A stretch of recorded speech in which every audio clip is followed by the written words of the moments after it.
about a gay man who goes to Provincetown. He falls in love with a younger artist, and it happens every day. Okay.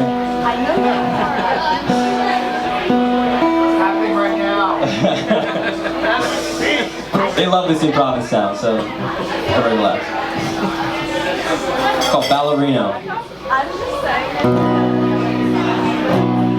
In the summer's heat, I left behind the city for a commune on the tip of Old Cape Cod, where the girls are strong and the boys are pretty, and both are often viewed as rather odd.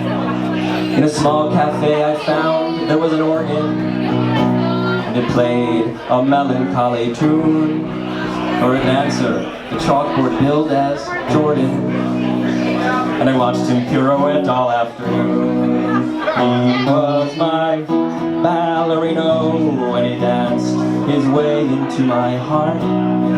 He was my ballerino, and he is, even though we are apart. When the dance was done and the dancer stretching, I approached him with reverence and delight. He was gleaming, glistening, glowing, and quite fetching. At a very strapping 5'9" in height. I pleaded that he let me buy him dinner at the very finest restaurant he could choose. And I was beaming like a Mega Millions winner as we sashayed through the doorway of the Muse. But he got the burger, I the half duckling. The ambiance and the service were sublime. We were laughing, drinking, joking, winking, chuckling from the oysters through the peanut butter pie. And suddenly, the room was near deserted,